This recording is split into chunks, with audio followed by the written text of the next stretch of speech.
وبركاته. الحمد لله العالمين، والصلاة والسلام على سيد المرسلين وعلى آله وصحبه أجمعين. سبحانك لا علم لنا إلا ما علمتنا إنك أنت العليم الحكيم. رب اشرح لي صدري ويسر لي أمري واحلل عقدة من لساني يفقهوا قولي. Amma ba'd. InsyaAllah pertama-tamanya dan selamanya kita panjatkan kesyukuran pada Allah Subhanahu Wa Taala kerana dengan limpah kurnianya kita dapat lagi masuk ke bulan Ramadan Al-Mubarak pada tahun ini, Ramadan Karim. Allahu Akram. Dan insyaAllah InsyaAllah pada bulan Ramadan ni saya akan berkongsi tazkirah, bedtime sharing. Sebab tadi kita buat bedtime story, so this time kita buat bedtime sharing pula. Sebabnya bila kita buat ibadah pada bulan Ramadan ni, Allah akan lipatkan pahala kita berlipat-lipat kali ganda. Dan saya akan urai selepas ini yang lebih panjang. So sebelum tu, baik kita telusuri apa maksud Ramadan. Macam selalulah kalau kita pergi mana-mana tazkirah sebelum ni, selalu pergi masjid, pasti ustaz-ustaz akan bincangkan tentang apa maksud Ramadan tu terlebih dahulu, and then kenapa kita kena kejar bulan Ramadan. So lepas kita tahu bulan Ramadan tu, barulah kita akan rasa semangat untuk beramal sehabis boleh. Kerana tak kenal maka tak cinta. So InsyaAllah pada rakan-rakan sekalian, tak lama pun tazkirah dia sekejap, dia beza dengan ceramah. Tazkirah ni dia just macam untuk kita punya tazkirah, hanya memperingati, untuk beringatkan seorang.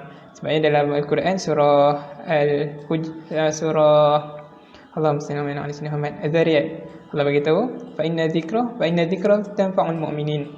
Yang maksud sesungguhnya dengan memberi tazkirah itu dan memberi tanfa'ul mu'minin, iaitu bermanfaat untuk orang lain. InsyaAllah sebelum tu kita kena tahu dulu apa definisi Ramadan. Ramadan ni dia daripada perkataan ramad yang bermaksud panas yang menghanguskan atau kekeringan. Okey, sebab apa boleh jadinya bulan Ramadan ni? Mesti semua orang macam pelik kan, macam mana boleh ada satu bulan yang kenapa satu bulan tu orang Islam letak nama dia bulan kepanasan? Actually dia punya sejarah dia pada bangsa Babylon ni, mereka mengatakan bulan 9 ialah bulan yang ke-9 dalam satu tahun, ialah bulan yang panas terik. Tetapi kalau kita tengok sekarang ni, dia tak bertepatan. Tak semestinya bulan Ramadan tu adalah bulan panas terik. Tapi apa maksud di sebalik daripada maksud panas terik ni? Dia ada dua maksud dia, iaitu yang pertama ialah panas terik yang pertama, maksud dia kiasan, bukannya maksud dia yang sebenar ya. Iaitu yang pertama ialah sebabkan bila bulan Ramadan kita tak boleh makan dan minum. So apa yang akan jadi? Kita akan rasa dahaga. Itulah maksud dia macam panas. Panas yang pertama. Iaitu kedua, kiasan untuk bulan Ramadan yang kepanasan ni ialah di mana bulan ni dia menghapuskan segala dosa-dosa kita, dia menghanguskan dosa-dosa kita. Terima kasih kepada rakan-rakan yang sudi menonton. So saya baru saja bincang tentang definisi je dulu tentang bulan Ramadan. Okey, masuk dalam satu, menyebabkan bulan Ramadan ni kita rasa kehausan kerana dia panas. Yang kedua ialah dia menghapuskan dosa-dosa kita. Okey, and then starting untuk kita tahu bulan Ramadan ni sama macam kita nak tahu bulan Syawal, iaitu dengan kita tengok anak bulan ataupun dengan tengok bulan sabit. Dan benda ni dia ada dua cara untuk kita tengok calculate bulan Ramadan bila masuk bulan Ramadan. Iaitu yang pertama, kita tengok dengan tengok anak bulan. So macam mana kalau tiba-tiba dalam bulan kita nak tengok anak bulan tu, tiba-tiba hujan ataupun langit tebal? Sebabnya kalau bila langit tebal, kita tak boleh nak tengok, kita tak boleh cerap bulan. Ni apa yang saya belajar daripada kursus falak itu. Teleskop tu tak dapat tembus sampai ke langit. Itulah masalah teleskop sekarang. Dia kalau awan tebal, kita tak boleh nak tengok bulan, tak boleh nak cerap anak bulan tu. So apa yang kita boleh buat? So inisiatif daripada para ulama, mereka membuat hisab, iaitu calculation. Mereka buat calculation bila waktu jatuhnya bulan Ramadan. Sama lah juga dengan bulan-bulan lain. Sebab itulah kita punya kalender. Dan saya ingat lagi pada mak saya pernah bercerita yang pada dia kecil-kecil dulu, boleh jadi masa bulan Ramadan tu, esok tu ustaz tu pengumuman macam kita semalam pengumuman untuk Ramadan ni kan. Pengumuman untuk masa mak saya kecil dulu, dia cakap esok tu belum lagi Ramadan. Tu yang menarik dia. And sama juga kalau masa Syawal, bila diorang cerap anak bulan, tak nampak pun anak bulan. So diorang cakap esok tu tak raya lagi. So esok tu diorang terpaksa dah puasa lagi. And then pada tahun 1980-an, barulah ulama-ulama buat inisiatif dengan kita gunakan hisab, iaitu dengan kita buat pengiraan. Itulah untuk kalian nak tahu macam mana kita boleh tahu bila Ramadan tu tiba. Okey, kita dah tahu apa maksud Ramadan dan kita dah tahu apa maksud kiasan daripada bulan Ramadan ni. And sekarang kita nak tahu pula macam mana, apa sejarah dari sebalik daripada bulan Ramadan ni. Sejarah dia yang pertama ialah dia Allah menyuruh umat Islam untuk berpuasa pada bulan Ramadan pada 18 bulan selepas Hijrah. Selepas Hijrah, iaitu tahun kedua. Tahun kedua Hijrah pada bulan Syakban yang bersamaan dengan 13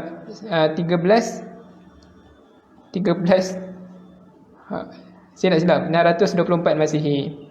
Okey. And then dia diturunkan Al-Quran, dan menarik dia apa yang kelebihan bulan Ramadan ni ialah diturunkan Al-Quran padanya. Kita nampak dengan turun Al-Quran ni ialah mukjizat yang Allah berikan kepada Nabi, dan menariknya dia diwarisi oleh umat-umat dia. Pada zaman pada Nabi Isa dan Nabi Rasul-Rasul yang lain, mujizat-mujizat tak sampai tau dekat umat-umat dia. Mujizat tu hanya untuk Nabi je, untuk Rasul je. Tapi yang menarik dia, mujizat untuk Nabi Muhammad diberikan kepada umat-umat dia. Masya Allah, hebat. Yang inilah mujizat ni. Apa maksud dia? Dia melemahkan orang yang bukan Islam. Kita nak bagi dia tunjuk yang ni kita punya ajaran adalah ajaran yang betul, ajaran yang tepat. Okey, kita dah tahu turunnya Al-Quran. Okey, sebelum tu mesti orang agak confused. Yang saya pun pernah confused juga soalan ni. Dan saya pernah tanya dekat ustaz saya. Masa tu ingat lagi, masa tu form 4 ke form 5. And then ustaz tu tak dapat jawab tau.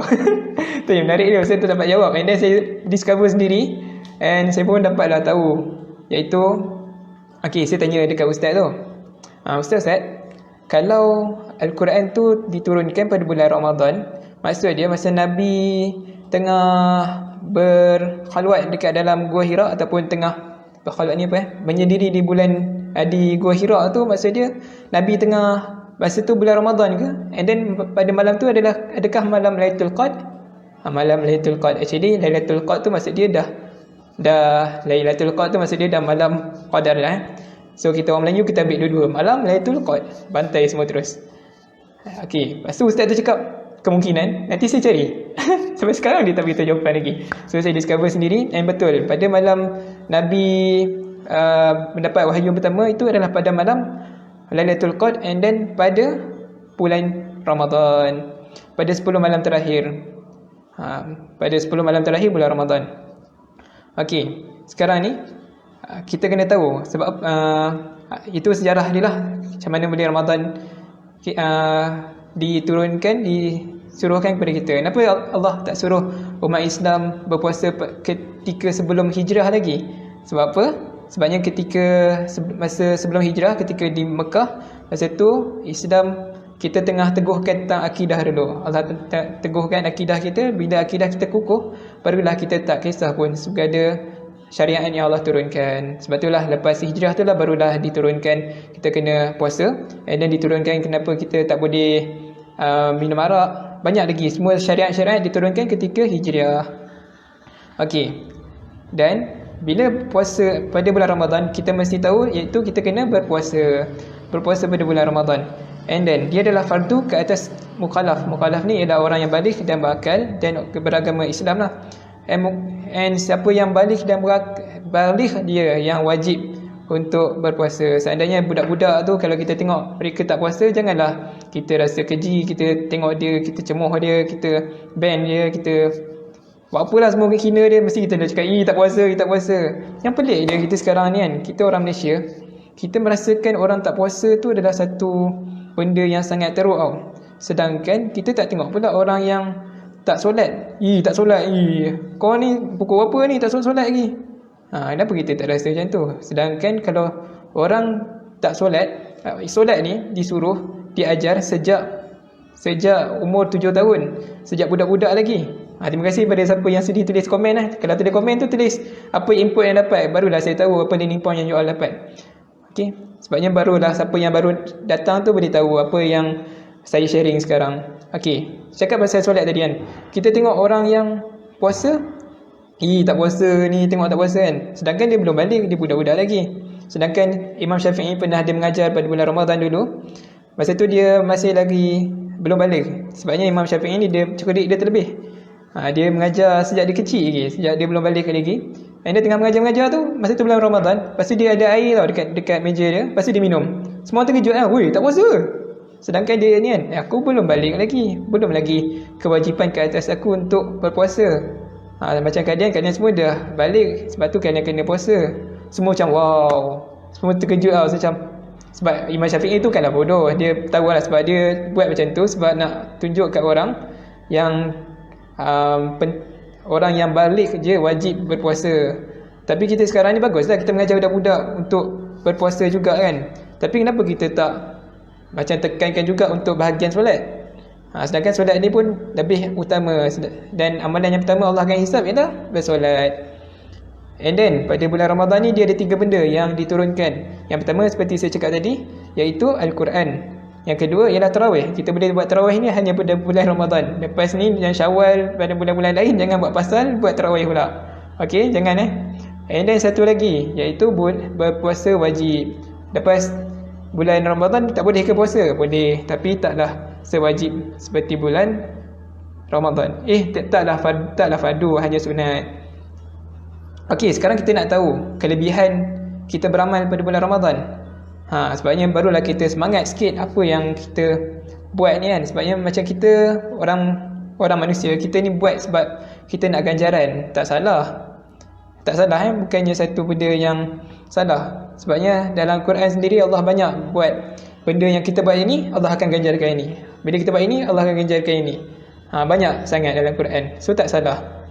So kat sekarang ni kita nak tengok apa fadilat kita beramal pada bulan Ramadan. Yang pertama ialah penghulu segala bulan, iaitu bila kita tahu yang kelebihan bulan Ramadan ni, Nabi bagi secara umum, secara general. Nabi beritahu, kalaulah kita ni tahu kelebihan bulan Ramadan, sesungguhnya mesti kita nak sepanjang tahun tu bulan Ramadan. Nampak tak hebatnya bulan Ramadan tu? Tapi kita rasa macam bulan Ramadan ni satu benda yang meletihkan, satu benda yang bulan Ramadan, aduh aku nak Syawal, aku nak raya. Sedangkan yang kita patut merayaikan tu adalah bulan Ramadan. 30 hari kita patut rayakan, kita patut rayakan dengan ibadah ialah bulan Ramadan. And then Syawal tu hanyalah 1, 2, 3 hari je sepatutnya. Tapi kita terbalik, kita Syawal tu dah kita raya 30 hari, Ramadan tu kita buat ada kadar je. Itu yang pertama. Kedua, bulan Ramadan ialah bulan yang berkat, di mana pintu syurga dibuka seluas-luasnya, pintu neraka ditutup setutup-tutupnya, and then syaitan pula dibelenggu. Nampak tak kat sini Allah punyalah nak bagi kita kita semangat untuk terus beribadah. Dengan Allah buat orang yang dia punya makhluk yang menyebabkan kita ni tersesat, menyebabkan kita semalas tu dikurung. Okey, ni penghasut ni aku simpan jap. Okey, 30 hari ni kau buatlah amalan tu betul. Tapi kita disebabkan hawa nafsu kita yang masih ada, kita pun masih lagi malas. Sebab itulah kita kena mujahadah, kita kena paksa diri kita. Paksa kita dengan banyak qiyamul lail, paksa diri kita dengan bersedekah. Macam mana kita nak sedekah pada bulan Ramadan ni? Kepada kalian di mana ada bank in, boleh bank in lah, boleh ada account online tu, bank to you, ataupun bank Islam, boleh lah sedekah melalui online. Tak ada alasan pun. Dengan tengok mana tahfiz-tahfiz yang ada, lepas tu bank in kat mereka. Sebabnya tahfiz-tahfiz ni bukannya mereka ada duit berjuta-juta sebab saya pernah bekerja di Mahat Tahfiz. Saya tahulah sebabnya duit diorang ni kebanyakan mereka adalah duit daripada sumbangan awam. Seandainya tak ada duit sumbangan awam, maka susahlah diorang tu nak hidup. Okey, itu yang bersedekah. Dan bayangkan pada bila kita bersedekah, contoh kita sedekah makanan kat orang tu kan, orang tu dapat bila dia makan, pahala dia berpuasa tu kita dapat. Bayangkan contoh kita bersedekah macam kita kat rumah sekarang ni kan, Okey, kita ada beradik kita ada 5 orang. Lepas tu mak ayah ada 7.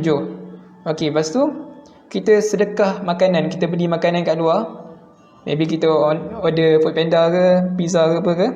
Lepas tu kita bagi untuk buka puasa. Lepas tu kita jamu kat semua adik-beradik kita dekat keluarga kita. So kita dapat pahala ke-7 orang berpuasa tu. Tambah yang kita punya amalan lagi, kita dapat 8 orang punya puasa. Itu baru keluarga kita, kenapa kita bagi jiran-jiran lagi ke? Masya-Allah, banyak pahala. And then dah terlebih masa. Okey, saya sikit lagi. Seterusnya, apabila kita buat ganjaran pada bulan Ramadan ni, pahala sunat akan diganjarkan seperti pahala wajib. And then apabila pahala wajib pula akan diganjarkan dengan 70 kali ganda. Dan ada riwayat lain mengatakan tak terhitung banyaknya apabila kita buat satu amalan pada bulan Ramadan ni. Hebatnya bulan Ramadan. Sebab itulah kita kena banyakkan amalan sehabis boleh. Dan kita kena tahu ganjaran-ganjaran ni. And then dua kegembiraan yang seorang yang berpuasa akan dapat, iaitu yang pertama apabila mereka berbuka. Seterusnya apabila mereka berjumpa dengan Rabb kerana amalan puasanya. Maksud dia kat sini, bila kita berbuka tu kita seronok lah kat dunia. And satu lagi, kita akan rasa seronok apabila kita jumpa dengan Allah nanti dengan amalan puasa kita. Kerana amalan puasa ni lah akan beri syafaat kat kita nanti.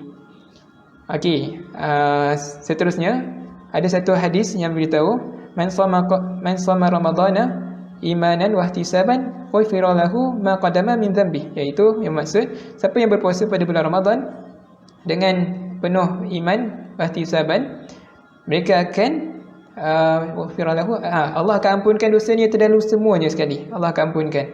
Hadis riwayat Bukhari, maksud dia hadis ni sangat sahih. Dan yang terakhir, iaitu Allah akan ada satu pintu dalam pintu syurga tu, iaitu pintu untuk orang berpuasa. Nama dia pintu Ar-Rayyan. Dan pintu ni akan manggil orang-orang berpuasa. Siapa-siapa puasa masuk sini, masuk sini. Sampailah semua orang yang terakhir berpuasa tu masuk. Itulah perkongsian saya untuk pada hari ini, iaitu pengertian Ramadan, bagaimana maksud Ramadan itu panas terik, iaitu kiasan untuk kehausan dan dosa-dosa dihapuskan, dan sejarah Ramadan, dan seterusnya kelebihan di bulan Ramadan. InsyaAllah saya akan berkongsi lagi pada hari akan datang sampailah kita raya InsyaAllah 29 Ramadan. So hari ni walaupun penat hari ni, InsyaAllah hari ni memang kita rasa sangat penat. Saya pun tertidur kat tadi 2 jam kat pantai. So memang tak apalah, hari pertama kita puasa. Maybe hari-hari akan datang kita akan lebih kuat. Sebenarnya adalah bisa tegal biasa. Makin lama makin kuatlah kita nanti, insyaAllah. Okey, pada rakan-rakan sekalian, terima kasih atas sudi menonton sharing saya ni. Semoga kalian dapat manfaat apa yang saya sampaikan, dan kita terus beramal sehabis boleh pada bulan Ramadan, insyaAllah. Okey, itu saja. Wabillahi taufiq wal hidayah. Assalamualaikum warahmatullahi wabarakatuh. Jumpa pada hari-hari seterusnya, insyaAllah. Okey, assalamualaikum, bye-bye.